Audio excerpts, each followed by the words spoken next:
Hello there, and Happy New Year, at the time of this writing anyway.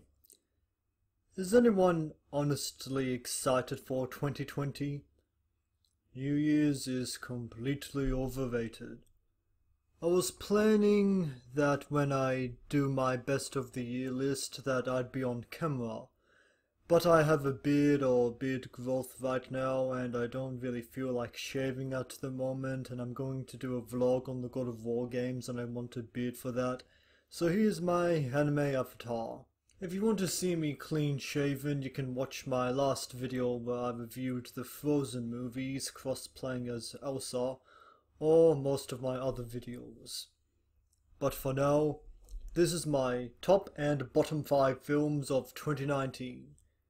I don't do this professionally, so unfortunately my list isn't as expansive as I'd like it to be, and I haven't seen every movie rated the best or the worst. So I haven't seen The Irishman or Uncut Gems, or on the other side of the spectrum I haven't seen Pet Sematary or Cats.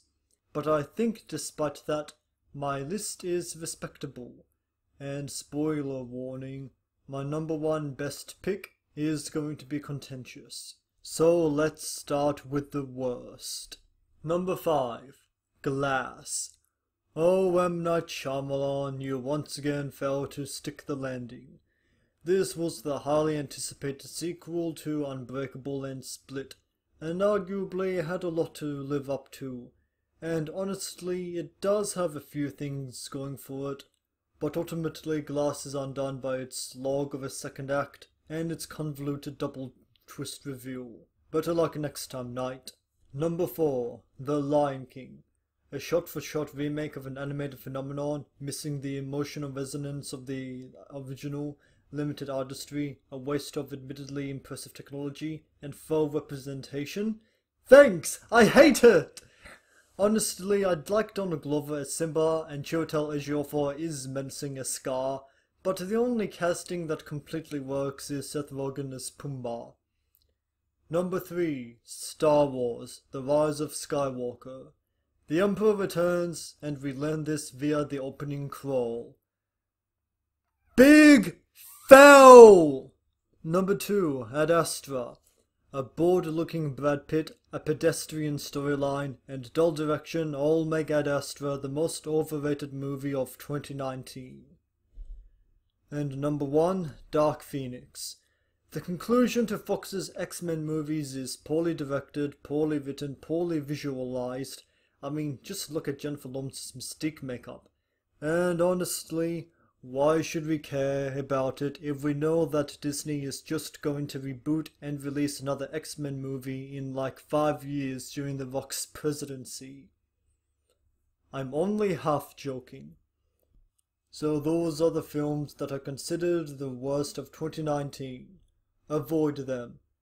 But you certainly shouldn't avoid the following 5. Here are the best of 2019. Number 5. Shazam. Holy shit, DC made it on my best of list. This is the studio that released Batman v Superman just 4 years ago. Shazam is a funny and self-aware superhero movie that also knows when to take itself seriously. Number 4. Frozen 2. This sequel to the 2013 phenomenon had a lot to live up to, more so than Glass.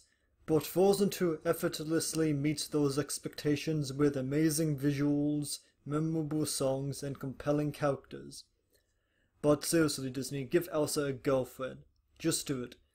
There's little subtext to it anymore, and queer characters shouldn't be seen as inappropriate for family movies anymore.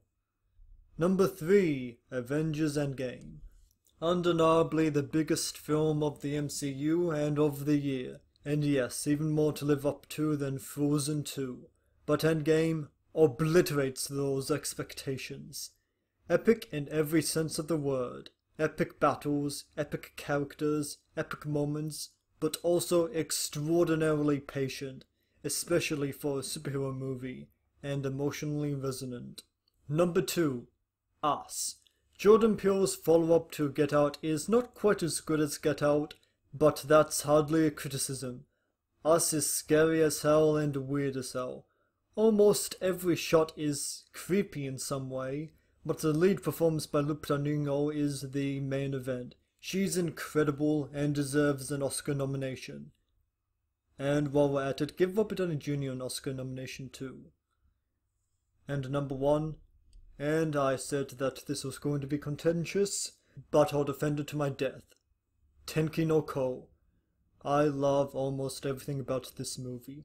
The animation, the atmosphere, the music, the characters, the performances, the story, the emotional resonance.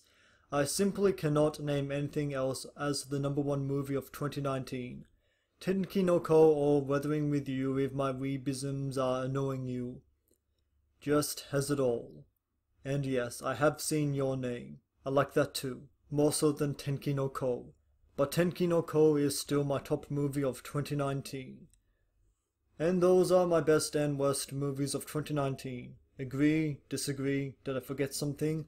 Leave a comment and share your thoughts. And please share this video and subscribe for more. Thanks.